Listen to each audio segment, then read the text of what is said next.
Hello everyone, मैं नीलम तिवारी आप सभी का मैग्नेट ब्रेन्स में बहुत बहुत स्वागत करती हूँ। मैग्नेट ब्रेन्स एक ऐसा चैनल है जहाँ पर आपको किंडरगार्टन से लेके 12th क्लास तक का सारा स्टडी मटेरियल बिल्कुल फ्री अवेलेबल करवाया जाता है। जैसा कि हम अपने पहले पार्ट को हमने शुरू कर दिया है लास्ट वीडियो में, और उसमें भी हमने आपको उसका पहला जो पद्यांश है उसको हमने समझाया कि भाई उस पद्यांश में हमारे कहाँ का पहले हमने उसको पढ़ना आपको बताया, फिर उसके बाद अर्थ समझाए और उसके शब्दार्थों को भी साथ में ले करके हम अपने अनुवाद के साथ में हमने उसको पूरा किया। अब हम चलते हैं हम अपने दूसरे उसके पद्यांश पर कि हमारा जो भारतीय वसंत गीत है पहले पाठ का, वो भी कौन सा, हमारी जो शेमुशी पुस्तक है उसके पहले पाठ का जो भारतीय वसंत गीत है उसके हम दूसरे टॉपिक पर आते हैं, दूसरे पद्यांश पर आते हैं।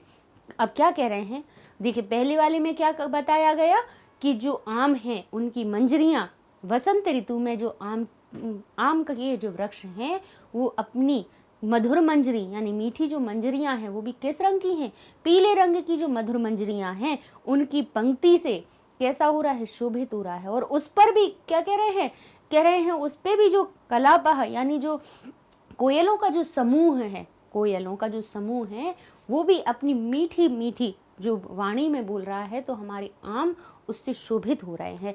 तो आप इन सब को देखकर आप अपनी क्या कीजिए, मधुर वीणा को बजाइए, ये प्रार्थना की जा रही है कवि के द्वारा, किससे, माँ सरस्वती से। तो दूसरे हमारे देखेंगे कि पद्यांश में वो क्या कह रहे हैं कि वहती यानी बहती है, कैसी कह रहे हैं, जो बहती हुई मंद मंद, कैसे कह रहे हैं, मंद मंद यानी धीमी धीमी गति में, सनीरे समीरे जो हमारी कैसे हैं, जल से युक्त, सनीरे, नीर का अर्थ होता है जल, नीर का अर्थ क्या होता है, पानी या जल, और सा का अर्थ लगाया सहित, यानी जो जल के सहित जो समीर है, जल जिसमें देखेंगे कभी कभी जब हमारी हवा चलती है और आपने देखा हुआ आप देखेंगे कि जब वो ठंडी ठंडी वायु चलती है, और वो भी कहाँ पर, किसी अगर आप नदी के तट की अगर बात करें, अगर आप नदी के किनारे पे अगर आप बात करेंगे तो वहाँ की जो पवन होती है, जो हवा चलती है वहाँ पे जलयुक्त होती है, मतलब उसमें क्या होता है, पानी होता है, पानी की हल्की हल्की बूंदें होती है, हमें पता नहीं चलता है, लेकिन वो उस पानी के कारण कैसी होती है, ठंडी होती है। तो वो क्या कह रहे हैं, वहती यानी बहती हुई, कैसे, बहती हुई मंद मंद यानी जो धीमी धीमी गति से बहने वाली, सनीरे समीरे यानी जो समीर है यानी हवा जो है वो कैसी है, सनीर यानी नीर के सहित है, जैसी पानी युक्त है, जल से युक्त है। अब कह रहे हैं कालिंदात्म जाया, कह रहे हैं, देखिए यहाँ से अपन क्या करना है, यहाँ पे हम उस शब्द में से हर जो देखिए एक पूरा ये जो बड़ा शब्द है इसमें कई 3-4 शब्दों को मिलाकर एक साथ कर दिया गया है, संधि हो गई है यहाँ पर। तो देखिए किन किन शब्दों की संधि हुई है, कह रहे हैं कालिंदात, कालिंद जो है, कालिंद किसको कहा जाता है, सूर्य को कहा जाता है। कालिंद आत्मजाया यानी कालिंद की जो पुत्री है, आत्मजाया, आत्मजा किसको कहा जाता है, पुत्री को। तो कह रहे हैं आत्मा से उत्पन्न, आत्मजा क्यों कहा जाता है, पुत्री के लिए कहा जाता है कि आत्मा से उत्पन्न, आत्मज आत्मा से उत्पन्न पुत्र, और आत्मजाया यानी आत्मा से उत्पन्न पुत्री।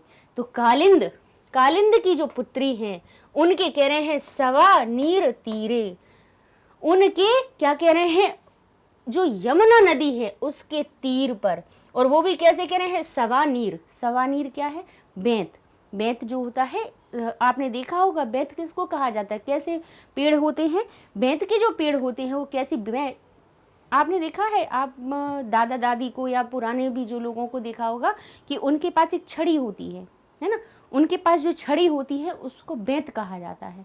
ठीक है, वो एक तरह का क्या होता है, हमारा पेड़ होता है, या एक तरह की क्या होती है, लताएं होती हैं। बेंत जो होती हैं उनकी लताएं होती हैं, कहने को होती है लता, लेकिन वो इतनी, जब उनको सुखाया जाता है तो उनसे वो बहुत कठोर लकड़ी बन जाती है। देखा होगा कि दादाजी की जो छड़ी होती है वो बेंत कहलाती है। तो वो क्या कह रहे हैं, उसी के बारे में कह दिया, सवा नीर तीरे।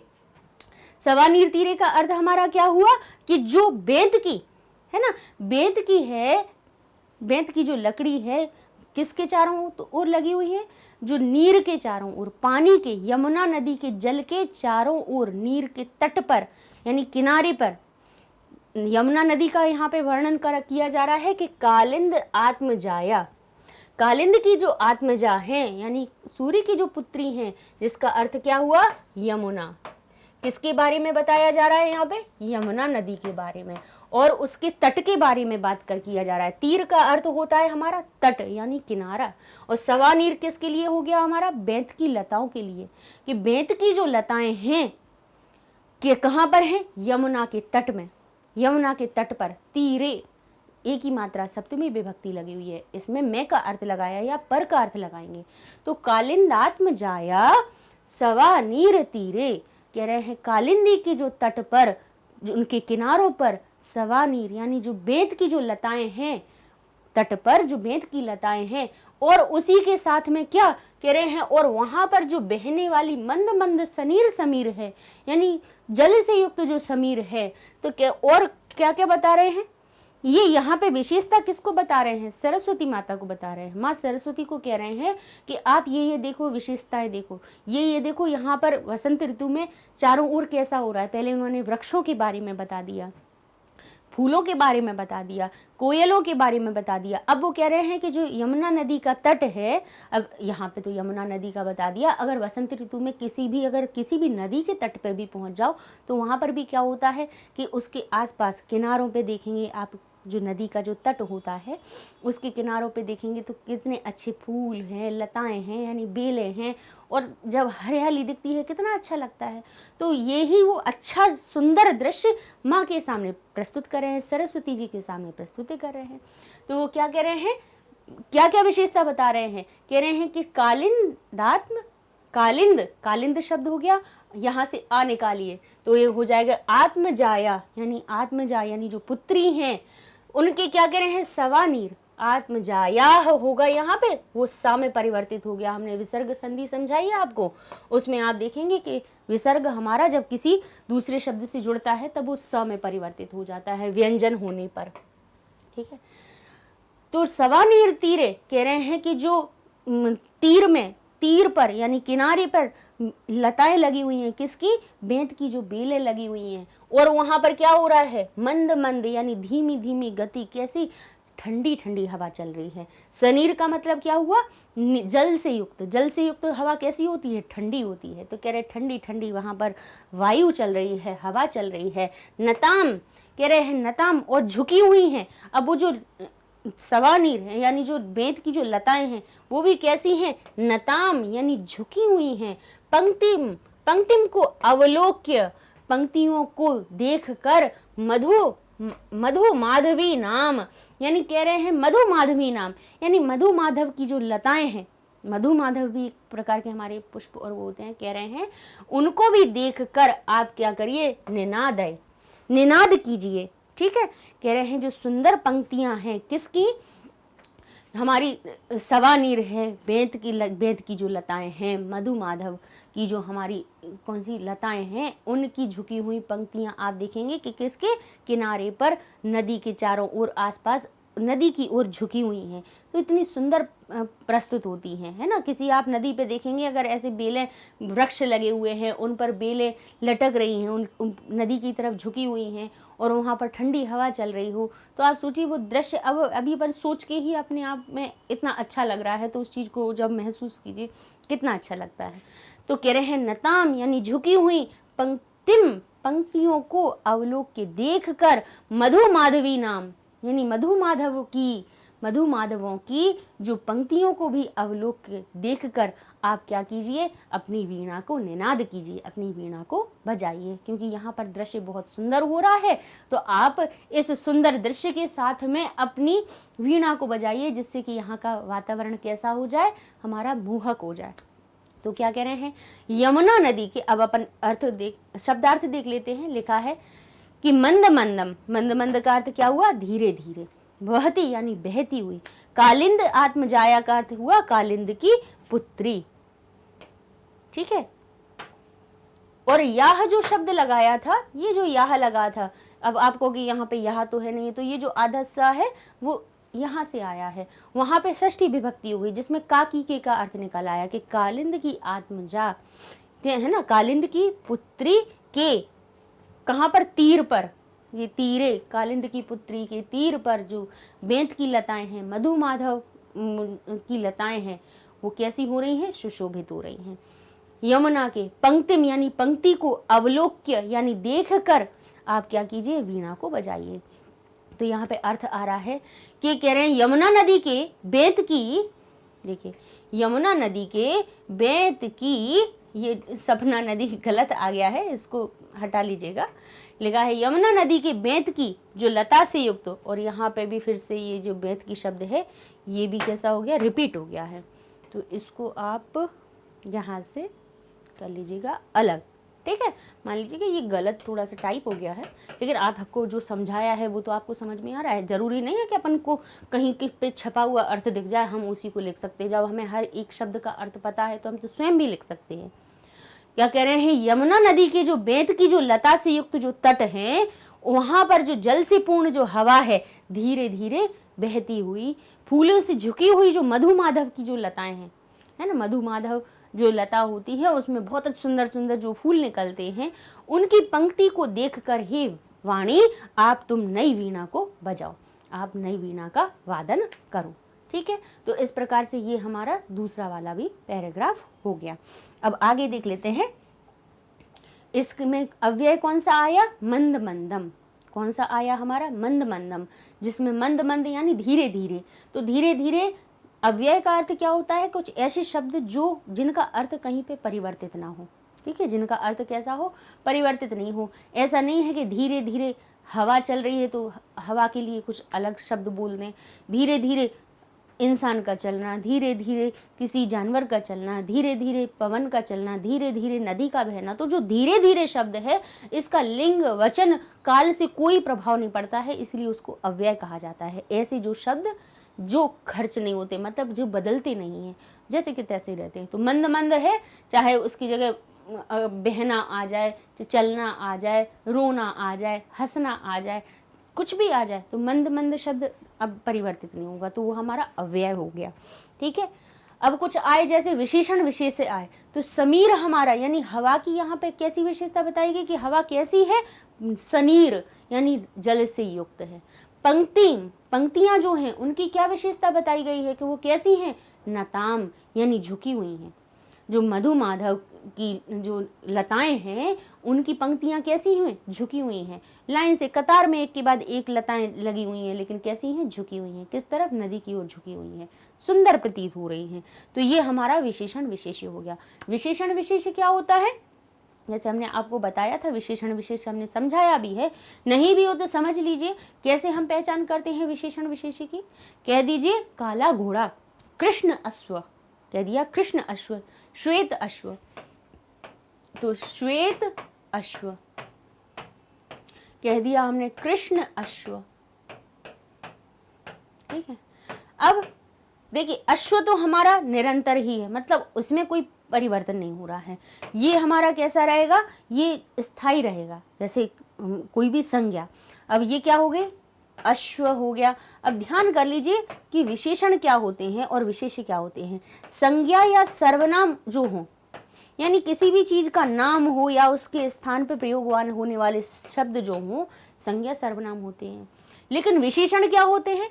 एक ऐसे शब्द जो उसकी क्वालिटी को बताएं, उसकी विशेषता को बताएं, है ना। जैसे कहा बुद्धिमान छात्र, छात्र कैसा? बुद्धिमान। छात्र तो है, लेकिन एक उनमें से बुद्धिमान है, तो बुद्धिमान शब्द ने उस छात्र की विशेषता को बता दिया, है ना। और उसी में कह दिया मंद बुद्धि छात्र, तो क्या होगा कि छात्र, वैसे मंद बुद्धि कोई नहीं होता है, ईश्वर ने जिसको भेजा है सबके पास उन्होंने क्या दिया है? सबको बुद्धि दी है। लेकिन ये होता है कि भाई कोई किसी चीज में प्रखर हो जाता है, कोई किसी चीज में प्रखर हो जाता है, इसलिए हम तो किसी छात्र को मंद बुद्धि कभी नहीं मानते लोगों को। लेकिन कहना होता है कि ये तो मंद बुद्धि छात्र है, ऐसा कहना नहीं चाहिए, ना ही हम इसको यथार्थ मानते हैं कि ये सही चीज़ होती है ना। क्योंकि हर एक जो बच्चा होता है जो भी पढ़ रहा है, हाँ ठीक है, उसका किसी चीज़ में दूसरे में इंटरेस्ट हो सकता है वो किसी दूसरी चीज़ में निपुण हो, है ना। ईश्वर अगर जिसको भेजता है बुद्धि के साथ भेजता है, और उस बुद्धि को कहाँ पे कैसे प्रयोग करना है ये उसके ऊपर डिपेंड करता है, आपके ऊपर निर्भर करता है कि आप उस बुद्धि को कैसे प्रयोग करना चाहते हैं, ठीक है। तो विशेषण विशेष्य में क्या हुआ कि विशेषता, जैसे कहा सुंदर पुष्प, सुंदर फूल, फूल तो है लेकिन वो भी कैसा है, सुंदर है। लाल फूल, फूल है लाल है, फूल तो फूल ही रहा, उसमें सुंदर कह दिया, पीला कह दिया, नीला कह दिया, लाल कह दिया, सफेद कह दिया, गुलाबी कह दिया। तो जो जो रंग, जो अलग अलग चीजों ने विशेषता बताई, वो उसका विशेषण हो गया। विशेष्य कौन है, जिसकी विशेषता बताई जा रही है। किसकी विशेषता बताई जा रही है, लाल, नीला, पीला, गुलाबी, हरा, ये क्या है, फूल की विशेषता है। तो फूल हो गया विशेष्य, और उसके जो रंग हो गए, उसकी जो क्वालिटी हो गई, वो हो गया विशेषण। तो यहाँ पे भी देखिए जो समीर था यानी हवा थी, वो तो हवा थी लेकिन कैसी थी, गर्म थी, ठंडी थी, कैसी थी, कह रहे सनीर। हमारे पद्य में सनीर शब्द ने यानी नीर युक्त जो शब्द है उसने समीर की विशेषता बता दी। ऐसे कह रहे हैं पंक्तियां, पंक्तियां तो हैं, कतार तो है, लेकिन कैसी है, कह रहे हैं नताम शब्द जो है वो पंक्ति की विशेषता बता रहा है। नताम यानी झुकी हुई है, पंक्तियां तो हैं, लताओं की पंक्तियां कैसी हैं, झुकी हुई हैं। तो नताम शब्द ने उसका विशेषण यानी उसकी विशेषता बताई। जो विशेषता बताने वाले शब्द होते हैं उनको विशेषण कहा जाता है। ठीक है, क्योंकि देखिए विशेषण विशेष पहचान हम सकते हैं, लेकिन सबसे पहले हमें ये पता हो कि विशेषण होता क्या है, विशेष्य होता क्या है। पहले हमें ये पता सही होगा, तब हम उसकी पहचान अच्छे से कर पाएंगे।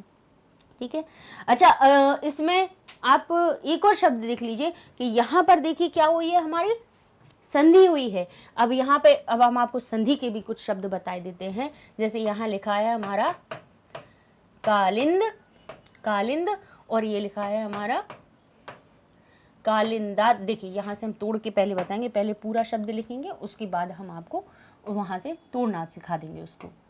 फिर लिखा है आत्म जाया, और फिर स, इसको हमने अलग कर दिया क्योंकि वो हमारा विसर्ग संधि से जुड़ा हुआ है। यहाँ पे दो तरह की संधि हुई है, एक जगह हुई है हमारी स्वर संधि और एक जगह हुई है हमारी विसर्ग संधि। ठीक है, सवानीर तीरे, ठीक है, सवानीर तीरे। अब यहाँ पे क्या किया है, ये कालिंद, कालिंद शब्द अलग कीजिए। जो बड़े आ की मात्रा है वो कहाँ से आई है, आत्मज शब्द से आई है।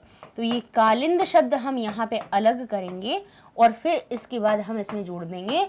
यहाँ से अगर इसको विग्रह करने के लिए आ जाए कि कालिंद आत्मजाया शब्द किन दो शब्दों से मिलकर बनाया है, तो यहाँ पे आप बताएंगे कि यहाँ पे आत्म जाया, और इसमें लगाएंगे आप विसर्ग, क्योंकि ये जो स है वो विसर्ग से आया है। तो यहाँ पर आपकी कौन सी हुई है, दीर्घ मात्रा यानी बड़ी मात्रा बताई है। अपन ने 9th क्लास में स्वर संधि पढ़ी है, तो यहाँ पे अगर वो पूछ भी लें कालिंद आत्मजाया शब्द में कौन सी संधि हुई है, तो आप कहेंगे वहां पे कि यहाँ पे दीर्घ संधि हुई है। ये इस तरह से प्रश्न पूछे जाएंगे, इसलिए आपको बता रहे हैं। फिर यहाँ पे भी वो पूछ सकते हैं कि आत्मजाया सवा तीर नीरे, यहाँ बताइए कि यहाँ कौन सी संधि हुई है। तब आप यहाँ पर बताएंगे कि ये जो स है, देख लीजिए ये जो स है और यहाँ लिखा है सवा तीर नीरे, तो यहाँ पे जो ये जो स है वो यहाँ से किधर से हुआ है, विसर्ग संधि से निकला है। तो ये दोनों जो शब्द हैं किससे जुड़े हैं, यहाँ पर विसर्ग से। अलग अलग करेंगे तो क्या बन जाएगा, जब आप लिखेंगे तो इसको लिख दीजिएगा विग्रह करने में, ये जो स है वो विसर्ग में हो जाएगा और सवातीर नीर अलग हमारा हो जाएगा। और अगर पूछे तो ये कौन सी संधि है, आप बताएंगे विसर्ग है। और विसर्ग में भी अगर उन्होंने आपको ऑप्शन दे दिया कि बताइए विसर्ग में भी कौन सी है, तब आप बता दीजिएगा सत्व है। विसर्ग संधि की पहचान बहुत अच्छी तरह से हो जाती है। जहां रा हो वो रत्व हो गई, जहां सा हो, तीनों सा में से कोई भी दिखे तो वो हमारी सत्व हो गई, जहां ओ की मात्रा दिखे वो उत्व हो गई। तो ये बहुत आसान होता है विसर्ग संधि के नामों को याद रखना। ठीक है, यहाँ बड़ी मात्रा हो गई तो दीर्घ संधि हो गई बस, और वो भी किसकी, स्वर की बड़ी मात्रा है, इसीलिए दीर्घ स्वर संधि यहाँ पे जो बनी है। अगर संधि के द्वारा क्या बनी है, बड़े बड़े आ की मात्रा बनी है, तो दीर्घ का अर्थ क्या होता है, बड़ा होना। ठीक है, वृद्धि का मतलब हुआ बढ़ जाना, लेकिन बड़ा होना और बढ़ जाना दोनों में अंतर होता है। ठीक है, तो कालिंद, तो इसलिए जो बड़े आ की, बड़ी ई की, बड़े ऊ की मात्रा दिखे तो वहां दीर्घ संधि हो जाएगी हमारी, और जहां पर हमारी आई की, औ की मात्रा दिखे तो वो हमारी क्या बन जाती है, वही वृद्धि संधि होती है। तो यहाँ पर जो हमारे पास एक संधि आई थी उसको भी हमने देख लिया, और यहाँ पे भी देख लीजिए, यहाँ लिखा है पंक्तिम आलोक्य, तो पंक्तिम आलोक्य शब्द को अगर संधि विग्रह करेंगे तो पंक्तिम शब्द अलग निकल जाएगा, अवलोक्य अलग निकल जाएगा, है ना। इसमें क्या है हमारा अवलोक्य, पंक्तिमावलोक्य, इसमें वाह होना चाहिए, पंक्तिमावलोक्य, क्योंकि अवलोक्य शब्द यहीं से आ रहा है ना। तो अगर यहाँ पे विग्रह करने के लिए आए तो आप क्या कर देंगे, यहाँ पे लिख देंगे आप पंक्तिम, पंक्तिम, और लिख देंगे आप अवलोक्य, ठीक है। तो ये हमारी यहाँ पे आप संधि विग्रह कर लेंगे। संधि विग्रह आपकी आ सकती हैं, इसीलिए हम आपको बताते जा रहे हैं, ठीक है। आगे देख लेते हैं। बाकी तो सारी चीज़ें हमने आपको अव्यय बता ही दिया है, आपका विशेषण विशेष बता ही दिया है, संधि थी तो वो भी बता दी। आगे चलते हैं, अब हम अपने नेक्स्ट पैराग्राफ को पढ़ लेते हैं। तो कहते हैं ललित पल्लवे, ललित पल्लवे पादपे। अब क्या किसकी विशेषता आई, देखिए यहीं से अपन विशेषण विशेष भी सीखते जाएंगे। कह रहे हैं ललित, ललित का अर्थ क्या होता है, सुंदर, है ना। ललित यानी उसके अंदर सुंदरता का जहाँ पे भाव आए। पल्लवे, पल्लवित, जो मन को कैसे हो आनंद देने वाले, सुंदर, कैसे पादप, यानी जो पादप का अर्थ क्या होता है, पत्ते, पत्ते भी कैसे लग रहे हैं, ललित हो रहे हैं, यानी सुंदर। क्योंकि देखेंगे आप वसंत ऋतु में देखिए तो जो पत्ते भी होते हैं वो हरे सुंदर नए कोपले जब निकलती हैं, नए नए जब जो आप पत्ते देखिएगा कभी, जब कोई पौधा जब उगता है या फिर आप वसंत ऋतु में देखेंगे तो जब नए उनमें से पत्ते निकलते हैं तो वो नए पत्ते भी चमकदार होते हैं, सुंदर दिखते हैं, उन्हें देख के भी बहुत अच्छा लगता है। तो कह रहे हैं ललित पल्लवे, यानी इतने सुंदर जो पल्लवित हैं, खिलते हुए जो सुंदर कैसे हैं, पादप यानी जो पत्ते हैं। और क्या कह रहे हैं, पुष्प पुंजे, और पुष्प पुंजों पर। अब देखते जाइएगा कि पुष्प पुंजों पर, अब यहाँ पे देखिए पादपों पर यानी पत्तों पर, सब में एक ही मात्रा चल रही है, अर्थात यहाँ पे पर का बोध होगा, यहाँ पे पर का भाव आएगा, में या पर का। कह रहे हैं दोनों में सप्तमी विभक्ति लगी है, एक ही मात्रा का अर्थ क्या हुआ, जैसे राम बन जाता है रामे, जिसका अर्थ होता है राम पर या राम में। बालक पर तो बालके, ठीक ना। सप्तमी विभक्ति हमें क्या दिखाती है, में या पर का बोध कराती है, ठीक है। अब अपन यहाँ से अर्थ खुद स्वयं कैसे लगा सकते हैं, ऐसे कह रहे हैं ललित पल्लवे पादपे, यानी जो ललित हैं, सुंदर हैं, पल्लवित हो रहे हैं, खिल रहे हैं, सुंदर कैसे, पादप यानी पत्तों पर। अब पत्तों में या पत्तों पर देखेंगे आगे क्या सही उसमें आएगा। कह रहे हैं पुष्प पुंजे, और पुष्पों का जो पुंज है, पुंज का अर्थ क्या हुआ, समूह, फूलों का जो समूह है उस पर। अब क्या कह रहे हैं, और क्या कह रहे हैं, मलय, मलय का अर्थ क्या होता है, चंदन। मारुतो, मारुत यानी क्या होती है, हवा। मलय यानी चंदन, मारुतो यानी हवा जो है वो चंदन का क्या कर दे है, चुंबिते, यानी उसको चुंबित करते हुए, यानी उसका चुम्बन करते हुए, या कहें कि उससे लिप्त करते हुए। मंजू कुंज, जो कुंज है यानी हमारा जो वातावरण है, वहाँ का जो स्थान है वो कैसा हो रहा है, लताओं का। लताएं कैसी हैं, लताओं में भी क्या बता रहे हैं, जिसमें कैसे पत्ते हैं, नए पत्ते हैं, सुंदर, पल्लवित, सुंदर नए खिलते हुए हमारे पत्ते हैं। पुष्पों का पुंज है, किन पर है, मंजू कुंज, मंजू लताओं पर। लताओं का जो स्थान है उस स्थान की विशेषता बताते हुए कह रहे हैं, और वहाँ की जो हवा है, मारुत कैसी है, चंदन को चुंबित करते हुए आ रही है ना।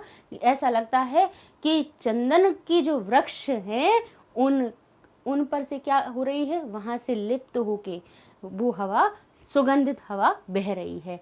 अब कह रहे हैं स्व, कह रहे हैं स्वन, अब कहते हैं सुंदर तंती, कह रहे हैं तीन्त, अब कहते हैं प्रेक्ष्य यानी देखकर। मलिन, मलिन यानी काले, यानी कैसे, मलिन का अर्थ क्या होता है, मल से युक्त, यानी काले हो जाता है।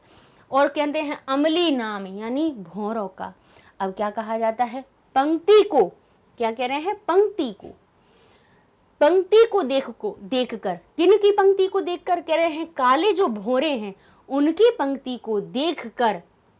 और क्या कर रहे हैं, किन पर जो बैठे हुए हैं, कह रहे हैं ललित पल्लवे पादपे, यानी जो पौधे हैं, पत्ते हैं, जो नए नए पल्लवित हो रहे हैं, खिल रहे हैं सुंदर, उन पुष्पों पर जो क्या कह रहे हैं, तंती कह रहे हैं तींत, यानी तींत किसको कहा है, किनकी पंक्तियों को कहा गया है, जो भौरों की पंक्तियां हैं। मलिन अमली नाम, यानी मलिन यानी जो काले हैं, काले जो भौरे हैं, उनकी पंक्तियों को प्रेक्ष्य यानी देखकर, उनकी पंक्तियों को देखकर क्या करना है, और उनकी पंक्तियों को देखकर, और किन किन को देखकर, नए नए पौधों के जो पत्ते हैं उनको देखकर, फूलों पे देखकर, और वहाँ की वायु को देख करके, वहाँ की वायु कैसी है, सुगंधित वायु हो रही है, उसको प्रेक्ष्य यानी इन सभी चीज़ों को देखकर आप निनादय यानी निनाद कीजिए अपनी वीणा का, अपनी वीणा का निनाद कीजिए, अपनी वीणा को बजाएं। ये किससे प्रार्थना है, हमारे सरस्वती जी से। तो अब देख लीजिए, अपन शब्दार्थ देख लेते हैं कि पादप का अर्थ क्या हुआ, पौधे पर।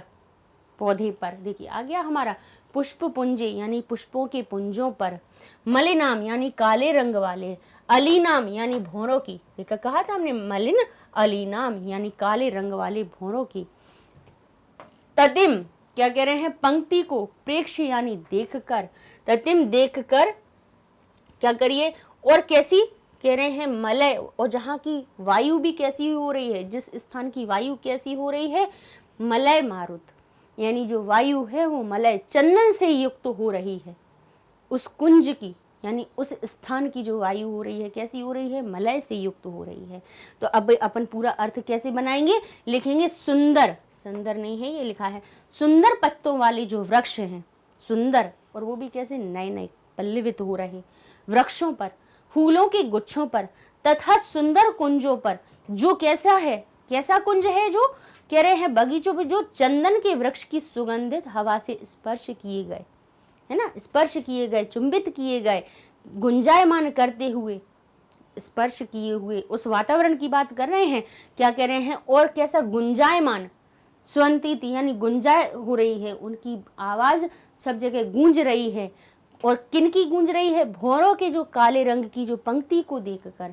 आप देखिए कि फूलों पर, पत्तियों पर, वृक्षों पर, उन पुष्पों पर क्या हो रहा है, भौरे गुंजार कर रहे हैं, भौरों की आवाज, भौरों की पंक्तियां क्या कर रही हैं, गुंजार कर रही हैं।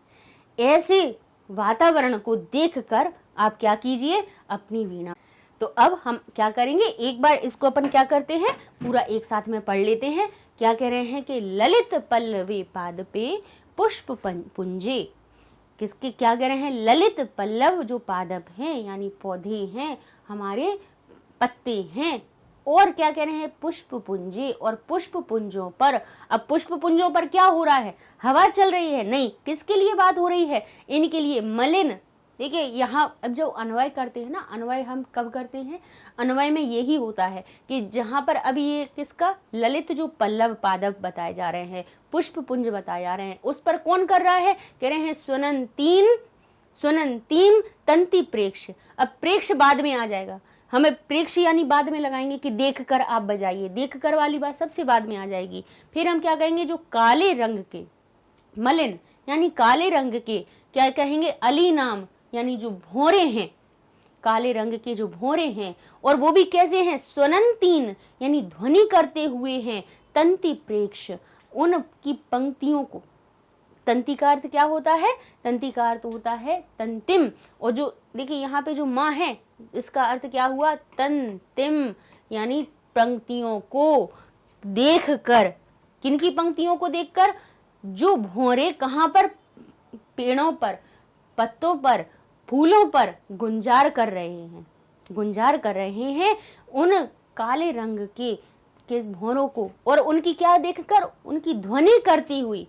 भौरे कैसे करते हैं, भौरे गुंजार करते हैं ना, अपनी ध्वनि को निकालते हैं ना, तो कैसे कह रहे हैं, सुनंतीम यानी अपनी ध्वनि को निकालते हुए, अपनी ध्वनि से गुंजार करते हुए, तंती उनकी पंक्तियों को देखकर, और वहां की हवा को, हवा के बारे में भी क्या बता दिया कि जो कैसा वातावरण कैसा हो रहा है, कैसा कुंज हो रहा है, बोले लताएं हैं, कैसी हैं, मलय मारुत, मलय मारुत जो है यानी चंदन कैसा, हवा कैसी हो रही है, चंदन से को स्पर्श करते हुए, चंदन के वृक्षों को स्पर्श करते हुए जो सुगंधित हवा है, और वहाँ पर भी जो पादप हैं यानी पौधे हैं, जहाँ के पुष्प हैं, उन पर जो भौरे गुंजार कर रहे हैं अपनी ध्वनि को करते हुए, अपनी ध्वनि निकालते हुए, उनकी जो पंक्तियां हैं, आप उनको देखकर ऐसे कुंज में, ऐसे कुंज यानी ऐसे स्थान को देखकर आप वीणा बजाइए।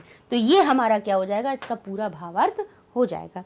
ठीक है, आगे चलते हैं। इसमें आए हुए हम पर्याय शब्द देख लेते हैं कि ललित पल्लव जो शब्द है, पर्याय भी पूछे जा सकते हैं। कैसे पूछेंगे कि बताइए ललित पल्लव जो शब्द है उसका पर्यायवाची क्या होगा, तो आप कहेंगे मनोहर पल्लव, यानी मन को अच्छा लगने। ललित का अर्थ क्या होता है, मन को अच्छे लगने वाले, सुंदर, मनोहर पल्लवी। और मंजू कुंज का अर्थ क्या हुआ कि शोभन यानी शोभित होने वाली लता वितान। मंजू कुंज का अर्थ क्या हुआ, शोभित होने वाली कैसी, वितान यानी स्थान। और कैसा, वो भी किन से होने वाला, लता से, लता से शोभित होने वाला वितान। इसका क्या हो गया, मंजू कुंज हमारा अर्थ हो जाएगा। इसी का ये मान लीजिए कि शब्द अर्थ ही होते हैं एक तरह से, पर्याय का अर्थ क्या होता है, उन्हीं शब्दों का अर्थ हो जाता है। ठीक है, आगे देख लेते हैं कि विशेषण विशेष कौन से आए हैं। तो आप देखेंगे इसमें पादपे यानी जो पादप होता है यानी जो पत्तियां होती हैं उसका विशेषण क्या दिखाया गया है यहाँ पे, ललित और पल्लव। यानी ललित पल्लव जो है वो किसका विशेषण, किसकी विशेषता है, पादप की। ठीक है, ऐसे ही कहेंगे मंजू कुंज। मंजू कुंज की विशेषता क्या बताई जा रही है कि वहाँ का जो कुंज है वो स्थान है, लताओं का जो सुशोभित जो स्थान है वो कैसा है, कह रहे हैं मलय मारुतो चुम्बित, यानी कैसा हो रहा है कि चंदन की जो वायु है उससे स्पर्शित करके हुए आ रहा है। अब कह रहे हैं ततिम, यानी जो ततिम है जो शब्द है उसका अर्थ क्या है, उसकी विशेषता क्या बता रहे हैं, भाई पंक्तियां तो हैं। ततिम का शब्द क्या हुआ, क्या अर्थ हुआ, पंक्तियों को। भाई कैसी, लेकिन पंक्तियों को, कह रहे हैं स्वनंतीम, यानी कैसी, आवाज करती हुई, ध्वनि करती हुई जो पंक्तियां हैं उनको देख करके आप क्या कीजिए, वीणा बजाइए। तो ततिम शब्द का यहाँ पर जो विशेषण है वो क्या बन जाएगा, स्वनंतीम। देखिए अब एक चीज, विशेषण विशेष जरूरी नहीं है काला सफेद गोरा ही लिखा हुआ हो, है ना, एक चीज दूसरे की विशेषता बता रही है। जहां पंक्तियों की विशेषता कौन सा शब्द बता रहा है, स्वनंतीम, यानी ध्वनि करती हुई पंक्तियां, है ना, सीधी झुकी हुई पंक्तियां। अभी अपन ने पिछले जो हमारा पैराग्राफ था उसमें नताम पंक्तिम देखा था कि पंक्तियां कैसी हुई, झुकी हुई। यहाँ पंक्ति कैसी, स्वनंतीम, यानी ध्वनि करती हुई, है ना, तो विशेषता बदलती जा रही है। अब आगे देख लेते हैं, आगे के हम पैराग्राफ पे चलेंगे। लिखते हैं लता नाम, लता नाम यानी लता में देखिए नाम जो शब्द लग गया यानी लताओं का, लताओं का या लताओं के या लताओं की, का की के का अर्थ निकलेगा, ये जान लीजिए अपनी षष्ठी विभक्ति लगी है। जहां नाम शब्द लगा हुआ हो वहां समझना का की के का अर्थ आया है, लता नाम, और वो भी बहुवचन है, यानी हमारी लताओं की या लताओं के क्या, नितांतम सुमम शांतिम सलिलम, क्या कह रहे हैं, शीलम, शील यानी शांतशील स्वभाव के, जो सुमम है यानी जो सुमन है, फूल, फूल कैसे हैं, जो शांत रहते हैं।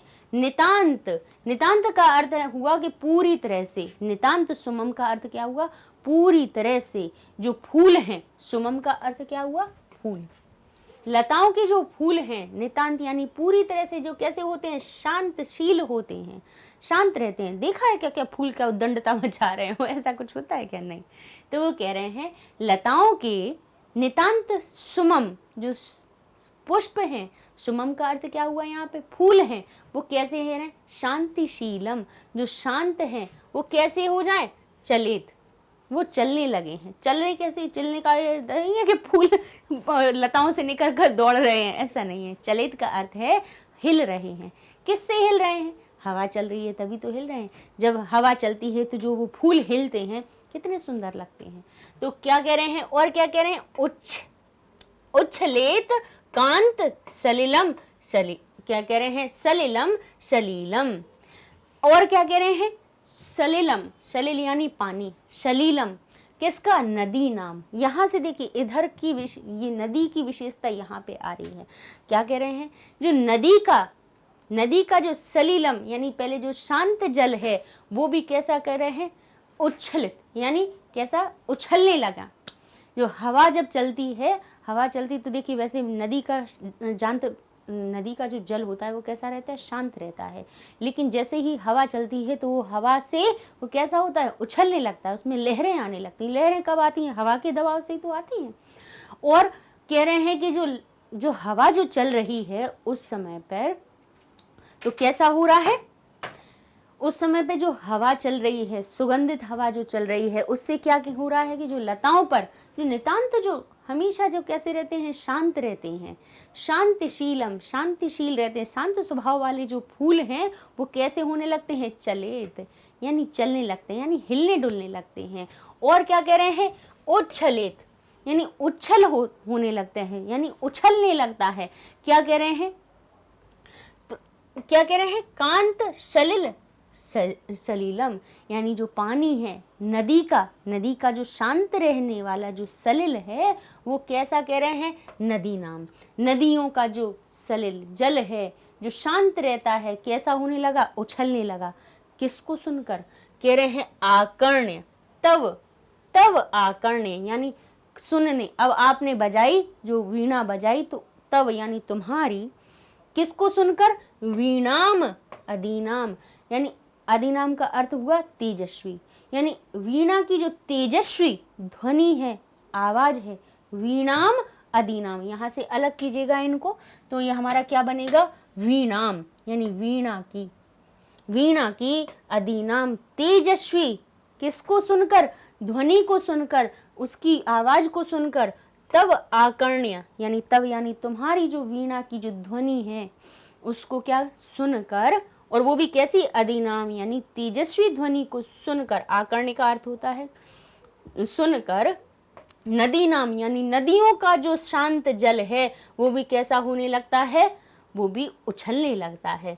और जो लताओं की जो नितांत शांत रहने वाले, शील रहने वाले जो सुमम हैं, यानी जो फूल हैं, वो भी चलने लगते हैं। वो भी यानी ऐसा लग रहा है कि ये सभी है ना खेल करने लगे हैं, क्रीड़ा कर रहे हैं, खेल रहे हैं, उछल कूद करने लगे हैं। तो देखिए अब अपन शब्दार्थ पे देख लेते हैं। एक बार पहले इसको पढ़ लेते हैं। क्या है? लता नाम नितांतम, लताओं की जो नितांत, कैसे? सुमम, फूल, हमेशा कैसे रहने वाले? हमेशा पूरी तरह से कैसे रहने वाले? शांतशील रहने वाले। वो भी चलित, यानी कैसे होने लगे हैं? चलने लगे हैं। अब कह रहे हैं उच्छलित, उछलने लगा है। कैसा? कांत सलिलम, जो हमेशा कैसा रहता था? नदी का जो जल है सलीलम कैसा रहता था? शांत रहता था। वो कैसा होने लगा है? वो भी उछलने लगा है। किसको सुनकर? तब आकर्ण्य, तुम्हारी सुनकर। क्या सुनकर? तुम्हारी वीणाम अधिनाम, वीणा की जो तेजस्वी ध्वनि है उसको आकर्ण्य यानी सुनकर कैसा होने लगा है? उछलने लगा है। तो वो फिर से कह रहे हैं निनादय, तो आप अपनी वीणा का निनाद कीजिए, यानी वीणा को बजाइए। शब्दार्थ आता है, कहते हैं लतानाम, यानी बेलों की। नितांतम का अर्थ हुआ पूरी तरह से। सुमम का अर्थ हुआ फूल। चलेत का अर्थ हुआ चलने लगे। तब यानी तुम्हारी क्या सुनकर? आकर्ण यानी सुनकर। वीणाम यानी वीणा को सुनकर, और वो भी कैसी वीणा को सुनकर? बोले आदिनाम। अधिनाम यानी तेजस्वी जो वीणा है उसको सुनकर। जो नदी का जल है और जो हमेशा शांत रहने वाले जो फूल हैं वो भी हिलने डुलने लगे और नदी का जल भी उछलने लगा। ठीक है, तो ये इसका हमारा अर्थ हो गया। तो अर्थ में हम करेंगे कि हे वाणी, हे सरस्वती, ऐसी वीणा बजाओ। फिर से हम यहाँ से अर्थ लेंगे निनाद। ठीक है, ऐसी वीणा बजाओ कि तुम्हारी तेजस्वी वाणी को सुनकर लताओं, बेलों के जो पूर्ण शांत रहने वाले फूल हैं वो हिलने लगे और नदियों का सुंदर जल कैसा करने लगे? सापे है ये मात्रा, सुंदर जल क्रीड़ा करता हुआ उछलने लगे, है ना। कह रहे हैं कांत सलीलम यानी जो शांत रहने वाला वो जल है वो भी क्रीड़ा करने लगे, खेलने लगे और उछलने लगे। ठीक है, तो ये इस प्रकार से इसका क्या हुआ, हमारा अर्थ हो गया। अब चलते हैं हम इसके पर्याय पद पर, देख लेते हैं कि किन शब्दों के क्या क्या अर्थ आए हैं। तो कह रहे हैं जो क्रीड़ा सहितम, सलीलम का अर्थ क्या हुआ, क्रीड़ा के सहित, सलील के साथ क्या हुआ, हमारा सलिल जो शब्द है उसका अर्थ क्या निकाला है इसमें, हमारा क्रीड़ा सहित, क्रीड़ा के साथ। आकर्ण का अर्थ हुआ सुनकर, आकर्ण का अर्थ क्या होता है, कर्ण का अर्थ होता है कान, और आकर्ण यानी सुनकर, किससे सुनकर, कान से सुनकर, है ना। तो उसका अगर पर्याय शब्द देखेंगे, अगर उसी पर्याय का अर्थ क्या होता है, जैसे हमारा जो आकाश होता है उसको अंबर भी कह देते हैं, गगन भी कह देते हैं, आसमान भी कह देते हैं। तो उसी के रूप हैं, उसी के नाम हैं, अलग अलग नाम हैं। जैसे आपका भी नाम स्कूल का कुछ और होगा, फिर घर का कुछ होगा, स्कूल का कोई अच्छा अभिनव नाम हो जाएगा, घर का अबू भी हो जाएगा। तो लेकिन ऐसा थोड़ी ना है कि अभिनव अबू से कुछ अलग हो गया, उसके नाम हो गए, पर्याय हो गए उसके, ठीक है, उसको उस अर्थ से भी जाना जाता है। तो ऐसे ही पदों का अर्थ कह लीजिए, पर्याय कह लीजिए, एक ही बात हो जाती है। समान अर्थ भी इसी को कहेंगे कि इसी का सही अर्थ क्या निकल रहा है, या पर्याय कह दें कि इसको और किस नाम से जाना जाता है, बात एक ही होती है, ठीक है। आगे देख लेते हैं विशेषण विशेष्य, यानी यहाँ पर जो सुमन है, यानी फूलों की जो सुमम शब्द लिखा हुआ है फूलों के लिए, उसकी विशेषता कौन बता रहा है, उसका कौन सा विशेषण है, फूल कैसे हैं, कह रहे शांतिशील, यानी शांतशील रहने वाले। वीणा, वीणाम शब्द का यहाँ पे विशेषण क्या है, कह रहे आदि नाम, आदि नाम यानी तेजस्वी, तेजस्वी वीणा को बजाइए जिसको सुन करके क्या हो जाए, नदी और जो फूल हैं वो हिलने लगे, क्रीड़ा करने लगे, ठीक है। तो वीणाम शब्द का अगर विशेषण पूछे तो आप बताएंगे अधिनाम, ठीक है। आगे चलते हैं। अब हमारा ये जो पाठ है अपना हो गया पूरा, ठीक है। इसमें आने वाले शब्दों को हमने आपको बताया कि भाई कहाँ कहाँ पर विशेषण भी आए, पर्याय भी आए, अव्यय भी आए, अपन ने इनको पढ़ लिया। अब हम अपने नेक्स्ट वीडियो में इसमें आने वाले अभ्यासों को पूरा करेंगे। और अगर आपको इस पाठ से जुड़ी हुई और भी कोई अगर आपको कोई डाउट है, कोई समस्या है, तो आप हमें उसको लिखिए, जिससे कि हम उसको हम पढ़कर उसको हम आपको हल कर सकें, ठीक है। तो इसके पहले आगे बढ़े हम अपने अभ्यास कार्यों पर, उसके पहले अपन बता देते हैं थोड़ा वेबसाइट के बारे में, कि हमारी जो मैग्नेट ब्रेन्स वेबसाइट है उस पर जाकर अब आप अपने हमारी जो चैनल की वीडियोस हैं, अपनी क्लास के सब्जेक्ट के वीडियोस आप सर्च कर सकते हैं। कैसे कि आप गूगल टैब पे जाइए, वहाँ पे आप लिखिए magnetbrains.com, और उसमें भी आपको सिर्फ जैसे क्लिक करेंगे magnetbrains.com लिखेंगे, क्लिक करेंगे, वैसे ही आपके सामने ये पेज ओपन हो जाएगा। उसको थोड़ा स्क्रॉल आप करेंगे तो आपके सामने ऐसे यहाँ पे लिखा होगा क्लास 1 से 12 तक की लिस्ट दी होगी। इसमें आप जिस क्लास को सिलेक्ट करेंगे उस क्लास के सब्जेक्ट की लिस्ट आपके सामने आ जाएगी। मान लीजिए यहाँ पे आपने क्लास 9th सिलेक्ट किया, तो आपके सामने देखिए ये क्लास 9th की ये पूरी सब्जेक्ट की लिस्ट आ गई, कौन कौन से सब्जेक्ट आपके यहाँ पे कवर किए गए हैं। अब मान लीजिए उसमें आप जैसे संस्कृत पे जैसे क्लिक किया तो आपके सामने संस्कृत का पेज ओपन हो जाएगा। ऐसे ही कोई भी सब्जेक्ट आप क्लिक करेंगे उसी सब्जेक्ट का पेज ओपन हो जाएगा, जिसमें कि उस सब्जेक्ट के हर चैप्टर वाइज वीडियोस अलग अलग है, कि इस चैप्टर में इतने वीडियोस हैं, इसमें इतने चैप्टर्स हैं।